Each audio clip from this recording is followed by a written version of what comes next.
അങ്ങനെ ചിരിപ്പിക്കുന്ന പടങ്ങൾ, ഇതുപോലുള്ള പടങ്ങൾ വരണം എന്നുള്ളത് കൊണ്ടാണോ? അത് എന്താണ് ഇതിലേക്ക് എത്താനുള്ള റീസൺ?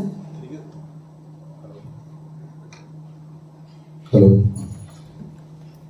അല്ല, ഈ സിനിമ എന്തുകൊണ്ട് ഭാവന സ്റ്റുഡിയോസ് പ്രൊഡ്യൂസ് ചെയ്തതെന്ന് ചോദിച്ചാൽ അതിന് ഒരേ ഒരു ഉത്തരവേ ഉള്ളൂ: ഗിരീഷ് ഷെഡി.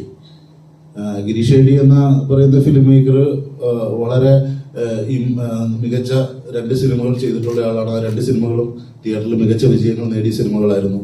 അത് അതിൻ്റെ പ്രത്യേകത കൊണ്ടും പുതുമ കൊണ്ടും ഐഡന്റിറ്റി കൊണ്ടൊക്കെ വളരെ മലയാളത്തിൽ ശ്രദ്ധിക്കപ്പെട്ട സിനിമകൾ തന്നെയാണ് ഗിരീഷിൻ്റെ 2 സിനിമകളും. അപ്പോൾ അത്രയും പ്രൂവ് ചെയ്തിട്ടുള്ള ഒരു ഡയറക്ടർ എന്ന നിലയിൽ അദ്ദേഹത്തിൻ്റെ കൂടെ വർക്ക് ചെയ്യുക എന്നുള്ളത് മാത്രമേ ഉള്ളൂ ഞങ്ങളുടെ ഒരു ഇതുണ്ടായിരുന്നുള്ളൂ. അത് ഗിരീഷ് എനിക്ക് തോന്നുന്നു തണ്ണീർമത്തം കഴിഞ്ഞ ഒരു സമയം മുതൽ തന്നെ നമ്മളൊരു സിനിമയ്ക്ക് വേണ്ടി ഗിരീഷുമായിട്ട് സംസാരിക്കുന്നുണ്ടായിരുന്നു. അത് സംഭവിച്ചപ്പോഴാന്നേ ഉള്ളൂ. അപ്പം ഗിരീഷിനോട് സംസാരിച്ച് ഗിരീഷ് നമുക്കൊരു പടം ചെയ്യുന്നതിനെ കുറിച്ച് ഇങ്ങനെ സാധ്യതകളെ കുറിച്ച് ചർച്ച ചെയ്തു. ഗിരീഷുമായിട്ട് അറിയുന്നത്. അപ്പം ഗിരീഷ് കയ്യിലുള്ള 1-2 ഐഡിയകളെ കുറിച്ച് സംസാരിച്ചു. അപ്പം നമ്മൾ കൂടുതലും ഗിരീഷിന് ഏത് കോൺഫിഡൻസ് ഏതിലേക്കാണ്, ഗിരീഷിനെ ട്രസ്റ്റ് ചെയ്യാനാണ് നമ്മൾ ഈ പ്രൊജക്റ്റിലുടനീളം ശ്രമിച്ചിട്ടുള്ളൂ. ഗിരീഷിനോട് നമ്മൾ ഇത് ചെയ്യണമെന്ന് അങ്ങനെ ഒന്നും പറഞ്ഞിട്ടില്ല. ഗിരീഷിന് കൂടുതൽ ഇഷ്ടപ്പെട്ട കഥ ഏതാണ് അത് ഗിരീഷ് പറയുന്നു. അപ്പോൾ അത് നമ്മുടെ അഭിപ്രായങ്ങൾ നമ്മൾ ചിലപ്പം ആദ്യഘട്ടത്തിൽ രേഖപ്പെടുത്തിയിട്ടുണ്ടാവും, അത്രേ ഉള്ളൂ. ബാക്കി ഗിരീഷിന് കംഫർട്ടായിട്ട് ഷൂട്ട് കൊണ്ടുപോകുക, ഗിരീഷിന് എല്ലാം ഇഷ്ടപ്പെടുന്നുണ്ട് എന്ന് മാത്രമാണ് നമ്മൾ ക്രോസ് ചെക്ക് ചെയ്തുകൊണ്ടിരുന്നത്. അതിൽ എനിക്ക് 100% വിശ്വാസമുണ്ട്. ഈ കോമ്പയിൽ ഇത് 3ാമത്തെ ചിത്രമാണ്. ഇതൊരു പാറ്റേൺ പിടിച്ച് പോകുന്ന പോലെ ഫീൽ ചെയ്യുന്നു. തണ്ണീർമത്തലിലാണെങ്കിൽ സ്കൂൾ ഡേയ്സ് കാണിക്കുന്നു, സൂപ്പർ ചെന്നൈയിൽ കോളേജിന്റെ ഡേയ്സ്, ഇപ്പൊ ഒരു വർക്കിംഗ് സ്റ്റേജ്, അതായത് കമ്പനിയിലൊക്കെ വർക്ക് ചെയ്യുന്ന പോലെ ഒരു പാറ്റേൺ ഈ കോമ്പോയിൽ തന്നെ കണ്ടിന്യൂ ചെയ്യാനാണ് താല്പര്യം. അല്ല, അത് പാറ്റേൺ തുറവുണ്ടായതല്ല കേട്ടോ.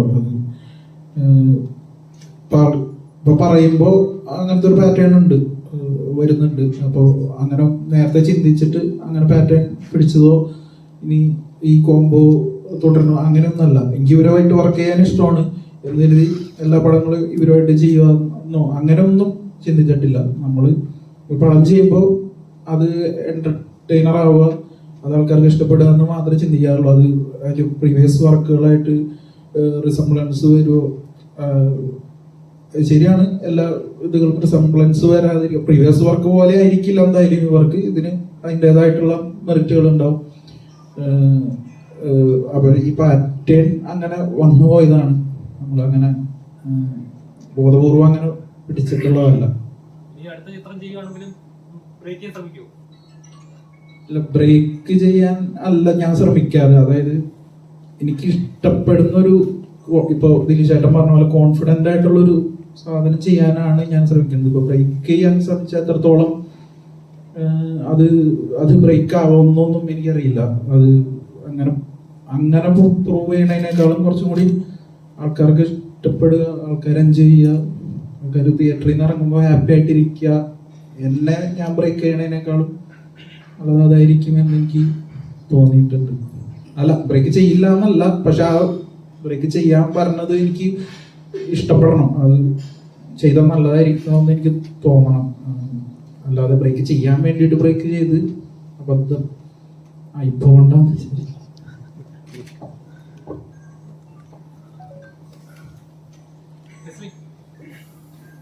ചെയ്യുന്ന എല്ലാ കഥാപാത്രങ്ങളായാലും കുറച്ചുകൂടെ സീരിയസ് ആയിട്ട് അത്രത്തോളം ഡെഡിക്കേറ്റഡ് ആയി ചെയ്യുന്ന ഒരു ആളായിട്ട് എപ്പോഴും ഫീൽ ചെയ്യാറുണ്ട്. മറ്റേ മകളുടെ കഥാപാത്രം അങ്ങനത്തെ കഥാപാത്രങ്ങളൊക്കെ ചെയ്യുമ്പോൾ ഈ സിനിമയിലെ കഥാപാത്രം കേട്ടപ്പോൾ മനസ്സിലാക്കുന്നത് ഇതുവരെ ചെയ്തിട്ടുള്ള കുറച്ച് ഡിഫറെന്റ് ആണോ, അതോ സ്ഥിരം കണ്ടുവരുന്ന കോമൺ ലവർ അങ്ങനെ ഒരു ഇതായിട്ട് തോന്നി? ചിലപ്പോ നിങ്ങൾക്ക് മുമ്പ് കണ്ടുപോയ കഥാപാത്രങ്ങളുടെ ഷെയ്ഡ് ചിലപ്പോൾ കണ്ടിട്ടുണ്ടാവാം.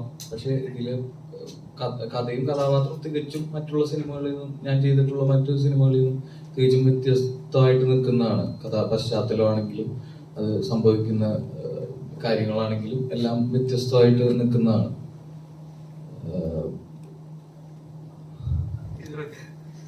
അപ്പോൾ നിങ്ങളുടെ മാത്യൂസ് നെസ്ലിൻ എന്ന് പറയുന്നത് നല്ലൊരു കോംബോയാണ്. മലയാള സിനിമയിൽ നല്ലൊരു പ്രേക്ഷകർ ചിരി കൊടുക്കും, നല്ല യൂത്തിനൊക്കെ റിലേറ്റ് ചെയ്യാൻ പറ്റുന്ന നല്ലൊരു കോംബോയാണ്. അപ്പൊ ആ കോംബോയിൽ തന്നെ പിന്നെയും വരുമ്പോൾ എപ്പോഴും ആലോചിച്ചിട്ടുണ്ട് ഇത് വിട്ടുമാറാൻ പറ്റുന്നില്ല. ഇതില് സത്യം പറഞ്ഞു കഴിഞ്ഞാൽ മാത്യു ചെയ്തിട്ടുണ്ട്. പക്ഷെ ഞങ്ങളുടെ ഒരു കോംബോ ഇതിൽ വർക്ക് ചെയ്യാൻ നോക്കിയിട്ടില്ല. സത്യം പറഞ്ഞു കഴിഞ്ഞാൽ മറ്റുള്ള സിനിമകളെ പോലെ, സിനിമകളിലുള്ള പോലെ നിങ്ങൾ പറയുന്ന പോലെ ഞാൻ എന്റെയും കോംബോ ഈ സിനിമയിൽ വർക്ക് ചെയ്യാൻ നോക്കിയിട്ടില്ല. അങ്ങനെ ആരും പ്രതീക്ഷിക്കണ്ട, അല്ലേ?